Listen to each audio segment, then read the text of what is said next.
네, 분단 이후 65년간 생이별을 해야 했던 이들은 이제 백발의 노인이 다 돼서야 꿈에 그리던 가족을 만날 수 있게 됐습니다. 양무진 북한대학원대학교 교수, 신범철 아산정책연구원 통일안보센터장과 함께 관련 내용 짚어보도록 하겠습니다. 안녕하십니까? 네, 안녕하십니까? 예. 자, 1시간 뒤면 이제 금강산 온정각에 도착을 한다고 합니다. 이번 이산가족 상봉의 전체적인 어떤 의미라고 할까요? 어떻게 보십니까? 이번 이산가족 상봉은 이 문재인 대통령과 김정은 위원장 간의 판문점 선언 그에 토대해 가지고 만남이 이루어졌지요. 예. 그렇다면 첫 번째 판문점 선언 이행의 의미를 담을 수 있다. 그리고 두 번째로는 8.15 광복 계기에 이산가족 상봉이 이루어졌죠. 그렇다면은 이산가족 이 만남이 결국 이산가족 문제 해결이 진정한 강복이다. 진정한 강복에 대해서 우리 국민들에게 한번 되새길 수 있는 기회를 주는 의미가 있겠지요. 이제 마지막 세 번째로는 9월 중에 문재인 대통령과 김정은 위원장 간의 세 번째 만남, 특히 평양에서 만남이 예정되어 있죠. 이러한 만남이 있어가지고 성공적인 정상회담 개최, 여기에 대한 분위기 조성, 이런 세 가지 의미를 부여할 수 있습니다. 예. 이번에는 특히 출입국상 조금 전에도 전해드렸습니다만 거기서 시간 오래 걸리고 이런 거 없이 아주 순조롭게 잘 진행이 된다고 합니다. 과거의 이산가족 상봉 행사와 좀 달라졌다고 할까요? 어떤 게 있을까요? 어떻게 보면은 더 고령화되셨기 때문에 편의를 조금 더 제공하고 또 실질적으로 이 가족 간의 만남의 시간을 더 갖게 하는 그런 식으로 협조를 잘한 것 같습니다. 그래서 예전 같으면은 이렇게 입경 과정에서 고령이신 분들도 내려서 수속을 밟고 다시 차에 타셔야 되는데 그런 부분도 절차를 생략해서 차 안에서 그렇게 수속을 밟을 수 있게 했고 또 둘째 날 같은 경우에도 보통 오찬 시간에 함께 공개적인 장소에서 했는데 방에서 따로 오찬을 할 수 있게 이렇게 배려를 하는 등 조금 더 실질적인 시간을 많이 확보하는데 중점을 뒀다 보고 그런 부분은 참 정부가 협조를 잘한 것 같다 그렇게 생각합니다. 그렇죠. 그동안에 여러 차례 이산가족 상봉 행사를 하면서 이제 갖게 되는 노하우, 경험을 통해서 보다 이제 가족들 중심으로 이렇게 행사가 진행이 되는 것 같습니다. 자, 수십 년간 꿈속에서나 볼 수 있었던 가족을 직접 만나게 된 그 가족들의 기분이 어떨지 이번 행사에 참가하는 가족들의 소감을 들어봤습니다. 함께 보시죠. 그 통지 오고 그거 보고서 깜짝 놀랐어요. 야, 내 딸이 이제 태어났구나. 정말 가슴이 말이야 그냥 얼마나 그냥 기쁜지 모르겠더라고요. 내가 오래 살았기 때문에 이거 다 이제 기쁨이 돌아오는구나. 어떻게 자랐는가 물어보겠지. 3살, 4살인 것도 도서히 엄마 없이 어떻게 자랐는지, 아빠가 어떻게 키웠는지. 마지막이지 뭘. 몰라 내가 한 40년 더 살면 한 번 더 할까? 더 오래 사셔야죠. 네, 더 오래 사셔야죠. 참 와닿는 말인 것 같습니다. 이산가족 상봉 가족들도 많이 만나셨을 테고 연구도 많이 하셨을 텐데 상봉 전후에 이 가족들의 어떤 변화를 많이 겪습니까? 보통 상봉 전에는 만나보고 싶은 이 심정이 상당히 강하겠죠. 지금은 이제 기자도 왕신을 기자도 이야기했지만도 적게는 2시간 만에, 좀 더 많게는 4시간 만에 갈 수 있는 길을 갔다가 65년 동안에 못 갔단 말입니다. 여기에 대해서 가족의 그리움, 이것이 상봉 전에 상당 부분 강했지 않겠습니까?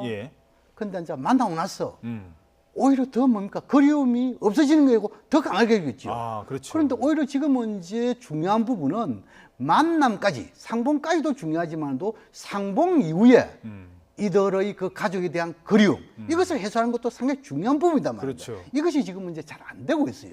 이것이 되려면은 결국은 뭐냐, 이미 만난 분들에 대해서는 서신 교환이라든지 편지 같은 거 있습니까? 이런 걸 좀 해야 되는데 이것도 지금까지는 한 몇 차례 정도 하다가 끊겼지요. 그래서 이런 것이 지금 이제 시급한 과제 중에 하나다. 그런 생각이 들고, 특히나 연세가 들면 들수록 우리가 보통 이러면 심리적으로 뭐냐면 연세가 들면 조금 생각이 어린애처럼 된다는 거 아니겠습니까? 이것은 결국 뭡니까? 해련, 고향, 이것을 그리게 된다는 아닙니까? 그래서 이런 부분에 대해서 우리들이 지금 살아있고, 우리가 지금 이제 남북한 하는 우리 젊은 현 세대들이 이러한 어르신들, 뭔가 이산을 하늘 푸는 데 있어가지고 적극적으로 나설 때다. 그런 생각이 듭니다. 그 이제 선물도 많이 좀 주고 받는다고 해요. 주로 어떤 선물들을 많이 가져가나요? 그러니까 뭐 북한에서 사용할 수 있는 물품 같은 거, 그리고 뭐 초코파이도 있다고 하는데 네. 그런 식으로 실질적인 생활에 좀 도움이 되는 부분이 있고, 예전 같은 경우에는 뭐 이거는 사실 뭐 그 자제하라고 이야기는 하고 있지만 현금 같은 경우에도, 달러 같은 경우에도 좀 지급했고 그런 사례가 있었다고 하는데요. 아무튼 이쪽 아무래도 형편이 남쪽이 좀 나으니까 북쪽 주민들에게 도움이 되는 그런 것들을 갖다가 골라서 이렇게 주기도 했고, 또 뭐 일부는 예전의 사진들이나 그런 것도 이렇게 주기도 하고, 참 하나하나 다 소중한 그런 추억이 담긴 그런 선물을 이렇게 제공하는 것 같습니다. 저도 그 몰래 뭐 예를 들어서 달러도 주고 근데 금반지를 또 이렇게 몰래 준 가족들도 있다고 합니다. 근데 그게 크게 문제는 안 되나요? 뭐 제재의 틀에서 보면은 위반이라고 볼 수 있고, 그렇기 때문에 정부에서도 뭐 현금 부분은 자제해달라는 그런 이렇게 교육도 하곤 한다는데요. 예. 몰래 이렇게 주는 거는 괜찮을 것 같습니다. 뭐 같은 민족인데 그 정도까지 뭐 우리가 못할 수 있겠습니까? 그렇죠. 방북 전에 사전 교육 받지 않습니까? 주로 어떤 내용을 많이 사전 교육을 받습니까? 이 남북 간의 그 체제, 제도 이 차이 있지 않습니까? 특히 북한에서는 최고 지도자에 대한 일종의 뭡니까? 최고 지도자가 모든 것을 갖다가 예를 들어 이산가족 상봉도 최고 지도자의 덕에 했다. 또 지금 이제 북한은 잘 살고 있다.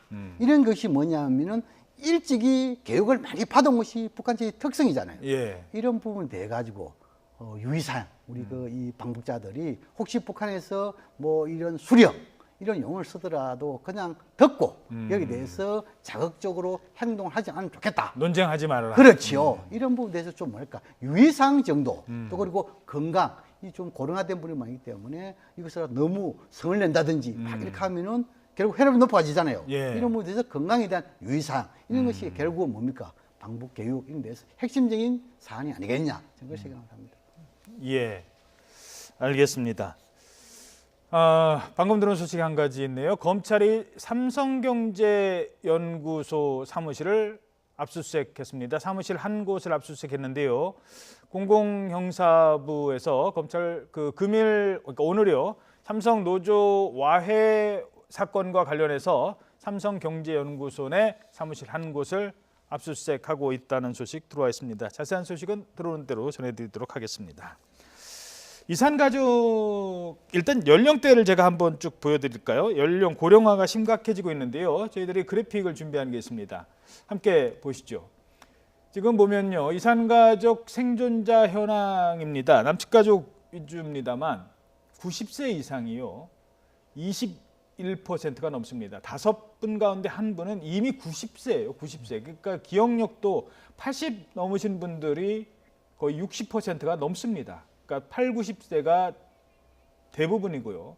70대 이상까지 합치면은 거의 85%가 됩니다. 대부분이 이제 이산가족은 오래 사셔야 된다는 것밖에는 없어요. 지금 뭐 따로 어떻게 할 수 있는 방법이. 이산가족 얘기를 하니까요. 우리가 이제 그 떨어져 있던 가족이 만난다는 거. 우리가 통일을 해야 된다는 이유 가운데 하나는 봐라. 이산가족들 지금 저렇게 우리는 가족들이 헤어진 거 아니냐, 이 가족들이 다시 만나야 되는 것 아니냐, 인도적인 목적이 무엇보다 크다라는 얘기를 하거든요. 또 점점점 이분들이 고령화되고 있습니다. 이 부분에 대해서는 어떻게 진단하십니까?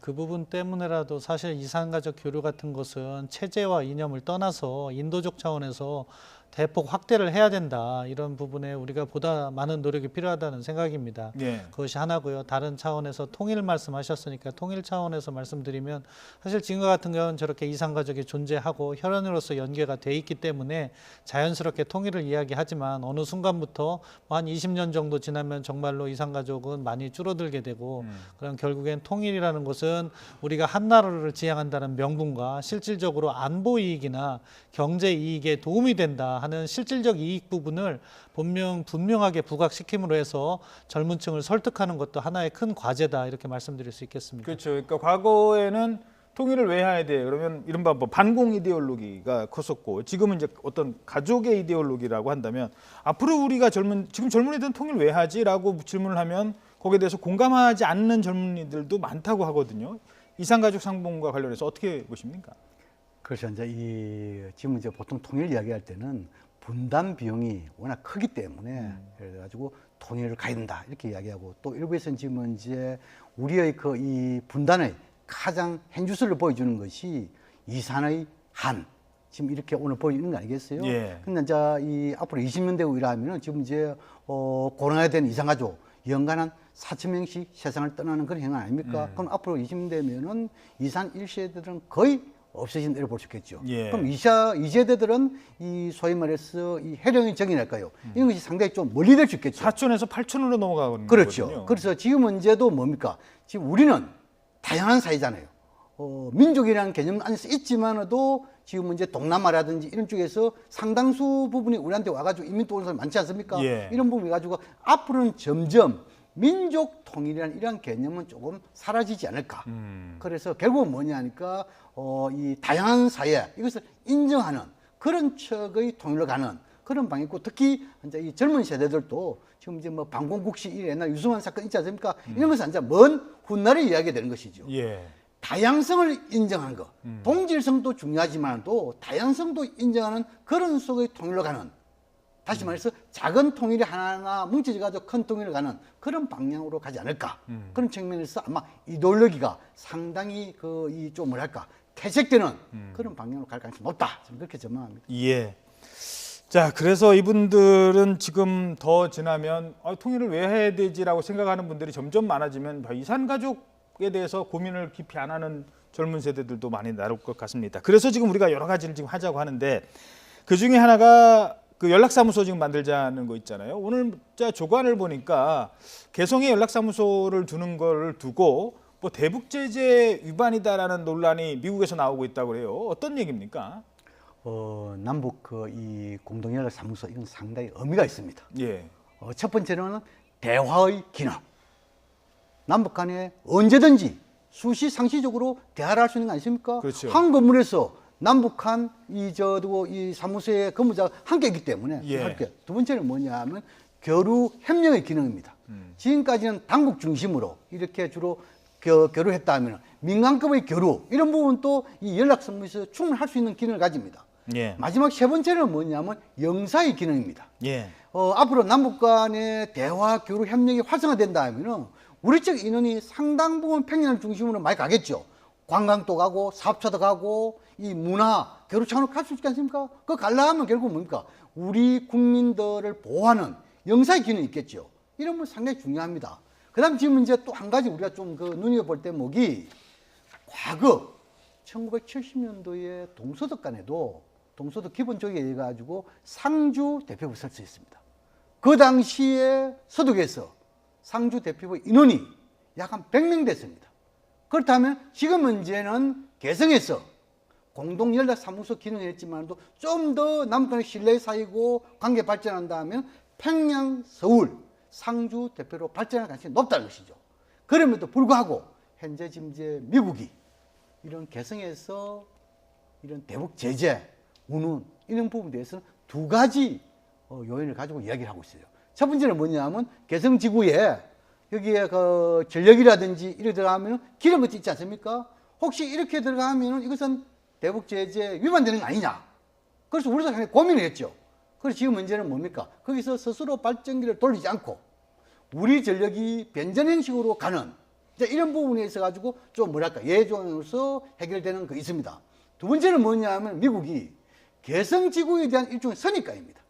지금 이제 개성 공단 내에 남북 간의 연락사무소가 운영된다 하면은 그 뒤에는 곧장 개성공단 사업 재개가 아니겠냐. 예. 이게 우려겠죠. 아. 그러나 이런 부분에 대해서는 한미동맹 차원에서 또 우리가 이 남북관계 이런 부분에 대해서는 모든 것을 미국하고 사전에 의논한다. 이기 때문에 아마 이 부분에 대해서는 잘 해결될 것이다. 저는 그렇게 전망합니다. 예. 같은 질문들 있죠. 왜 이 연락사무소가 필요한 거고 지금 제재 얘기를 어떻게 풀어야 될까요? 연락사무소의 필요성은 우리 양무진 교수님께서 워낙 잘 설명해 주셨기 때문에 첨언하지 않겠습니다. 기본적으로 남북교류가 확대되면 그 사무를 처리할 기구가 필요한 것이고 이번 연락사무소는 첫 출발이고 말씀대로 교류가 확대되면 평양과 서울에 서로 대표부까지 발전시켜야 되는 그런 과제는 하나가 있습니다.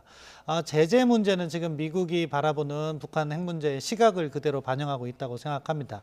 만약에 7월 6일, 7일 폼페오 국무장관의 방북이 성공적이었고 거기에서 비핵화 로드맵과 뭐 신고 이런 부분에서 진전이 나갔다면 연락사무소 설치 가지고 미국이 부정적인 이야기를 할 가능성은 거의 없다고 생각합니다. 예. 그런데 지금 비핵화 대화가 진전을 거두지 못하고 현재도 폼페오 장관의 방북이 지연되는 그런 상황에서 우리가 먼저 이렇게 미국의 잘못된 인식이기도 한데 개성공단을 어떻게 보면 또 한국 정부가 재개하는 것이 아니냐 하는 오해 그런 부분에 대한 우려로 인해서 연락사무소에 대해서 부정적인 시각을 보는 것은 조금 미국의 지나친 경직된 사고라고 보지만 미국의 입장에서는 자체 비핵화가 진전되지 않는 상황에서 남북교류가 확대된다면은 미국이 비핵화 협상을 제대로 진행할 수 없다 이러한 우려를 하고 있는 것이 또 현실입니다. 따라서 이 부분을 진행함에 있어서 폼페오 장관의 방북과 자연스럽게 연계하면서 같이 문제를 풀어간다면은 뭐 연락사무소는 커다란 문제가 될 그러한 중요한 성격은 아니다 그렇게 생각합니다. 예. 자, 연락사무소 얘기하시면서 뭐 북미 간의 이 핵 협상이 잘 안 되고 있기 때문에 이게 더 문제가 될 수 있다라는 말씀도 하셨는데 이런 가운데 시진핑 중국 국가 주석이요. 이제 중국이 움직입니다. 지금 9월 9일 날 정권 수립일, 북한 정권 수립일에 맞춰서 시진핑 주석이 거의 뭐 갈 것 같은 이런 보도가 나오고 있어요. 어떻게 보십니까? 시진핑 주석의 방북 가능성이 상당히 높다. 그것도 구구절에 맞출 가능성이 높다 이런 생각이고 예. 왜 그러냐 하면 국가 관계에서는 서로 상호주의 차원에서 화답이 오가야 되는 거 아니겠습니까? 예. 김정은 위원장이 최근에 세 차례 중국을 방문해 가지고 북중한 정상회담을 했죠. 지금쯤은 시진핑 주석이 방북에 화답할 차례다. 그 계기점이 구구절이 중요하다. 왜냐하면 김정은 위원장이 구구절을 갖다가 어떻게 성격 규정했냐면 민족 경사 이렇게 얘기했습니다. 그런 차원에서 지금 먼저 열병식도 준비하고 있고 또 뭡니까? 빛나는 조국이라는 집단체도 준비하고 있죠. 이런 시기에 시진핑 주석이 거기에 참여한다 하면 내부적으로 대외적으로 던지는 메시지가 상당히 강할 수가 있습니다. 그렇죠. 내부적으로는 뭐냐 하면 북한 주민들에게 중국과 북한 간의 경제협력을 통해 가지고 주민생활 향상을 이끌 수 있다. 이러한 미래 비전을 제시해 주시는 그런 계기점이 될 수 있겠죠. 또 미국에는 뭡니까? 김정은 위원장이 나의 뒤에는 후견국 중국 시진핑 주석이 있다. 미국이 빨리 종전선언, 대북 제재 해제, 압박하는 그런 효과, 그런 전략적 의도를 가지고 있겠죠. 여기에 비해서 시진핑 주석 또한 나름대로 이익되는 이런 전략적 목표 있지 않습니까? 예. 여기서 뭐냐니까 한반도 문제에 있어 가지고 중국이 패싱되는 것이 아니고 정점에 서 있다. 영향력을 유지할 수 있다. 이것을 보여주는 거 아니겠어요? 그런 북중 간의 모든 이것을 봤을 때 구구절 시진핑 주석의 방북 가능성 상당히 높다. 저는 그렇게 전망합니다. 지금 생각하니까요. 최근에 남북 정상회담 날짜를 두고 북측과 지금 서로 이렇게 줄다리기를 했고 결국 북측이 요구하는 게 9월 9일이 아닐까 생각을 했는데 김정은 위원장 또는 북측 지도자들이 생각했을 때는 옆에 시진핑 주석 세워놓고 자기는 이제 김정은 위원장 가운데 있고 또 오른쪽에는 문재인 대통령 세워놓고 봐라 내가 지금 이만큼 해놨다 이걸 보여주고 싶었던 것 같아요. 제가 쉽게 말씀드리는 겁니다만.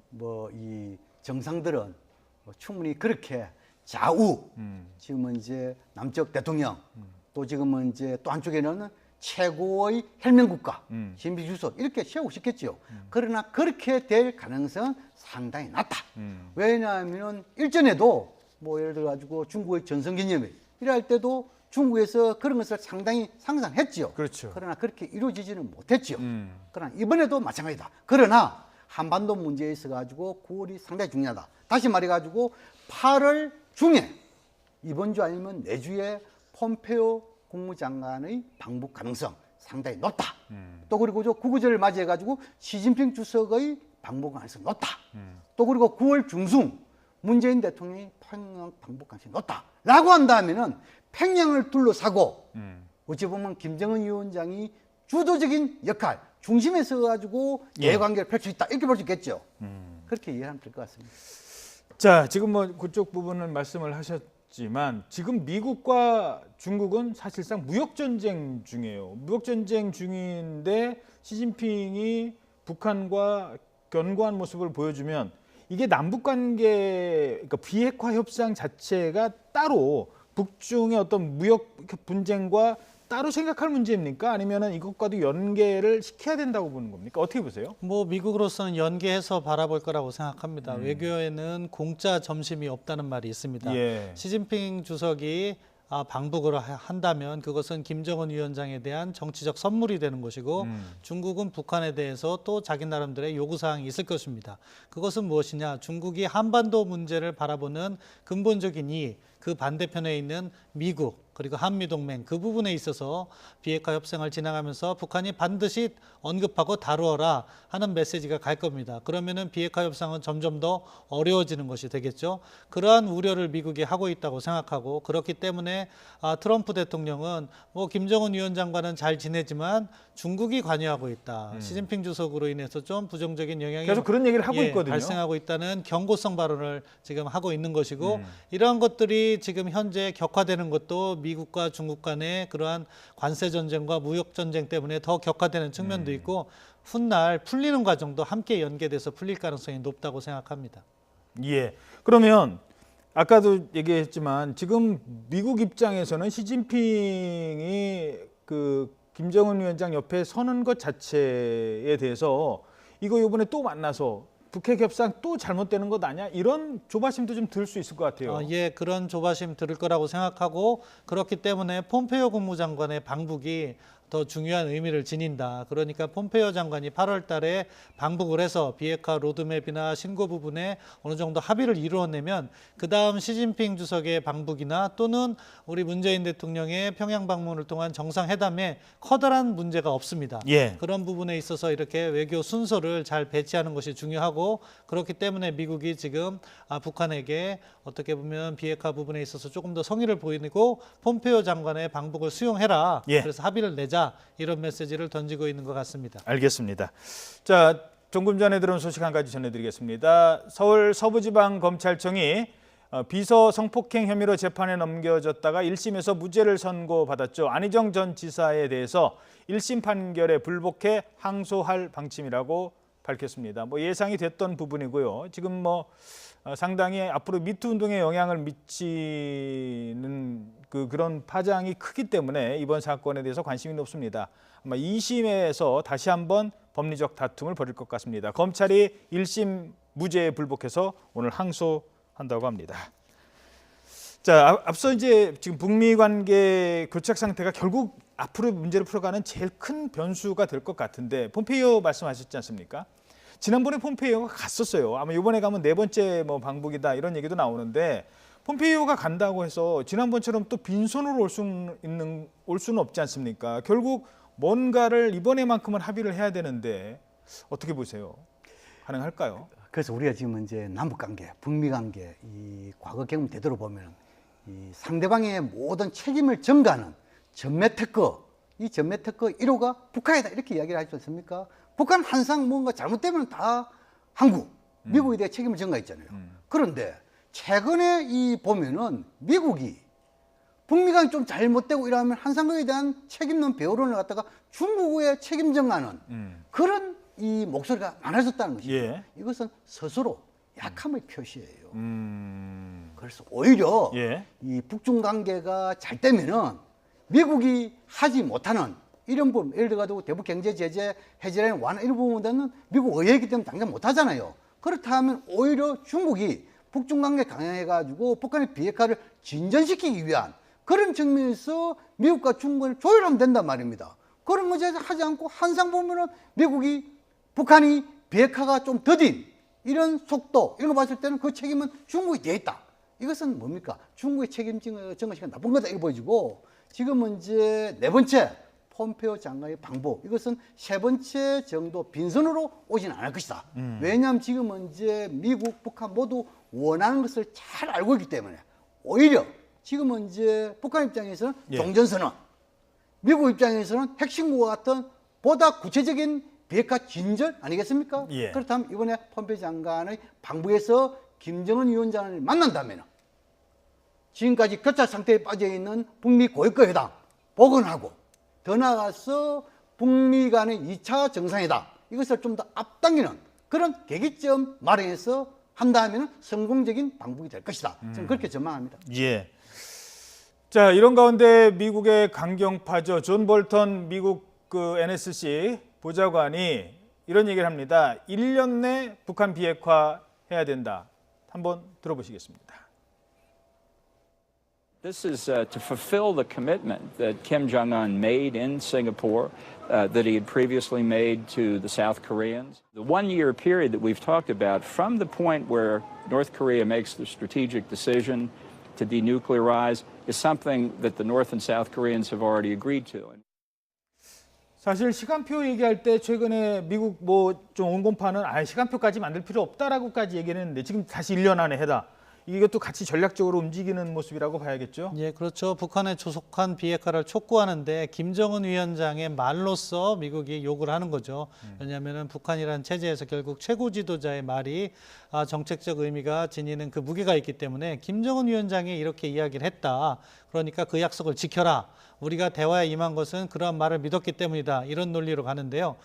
재미있는 것은 북한 노동신문에서 아직까지 반박을 하지 않고 있습니다. 어허. 저 이야기가 나온 지가 일주일도 더 됐는데 이번에 다시 한번 언급한 건데 그 과정에서 종전선언이라든가 미국 행정부의 제재를 상당히 압박을 그런 것을 비난하는 이야기를 했는데도 1년이란 말이 거짓말은 아닌 것 같습니다. 따라서 그 부분을 미국은 촉구하는 거라고 생각하고요. 양무진 교수님 말씀하신 것 중에 하나 약간 다른 생각은 중국을 갖다가 비난하는 것이 미국의 취약점이라기보다는 지금 미국의 전략을 보면은 북한 핵 문제도 풀어야 될 중요한 과제지만 더 큰 과제는 중국에 있다고 봅니다. 그렇기 때문에 모든 문제를 지금 중국을 비난하는 데 활용하는 것이고 미중 간의 그러한 큰 판에서의 대결에서 승리하겠다는 그러한 의지를 갖고 이 문제를 풀고 있다. 그런 차원에서 예. 중국에 대한 비난을 높이는 것이 아닐까 그런 각도로도 해석이 가능하다고 생각합니다. 알겠습니다. 자, 더 제가 듣고 싶은데요. 오늘 시간은 여기까지 있어서 여기서 마치도록 하겠습니다. 따로 저한테 말씀해 주시기 바랍니다. 네. 양무진 북한대학원 대학교 교수, 신범철 아산정책연구원 센터장이었습니다. 두 분 고맙습니다.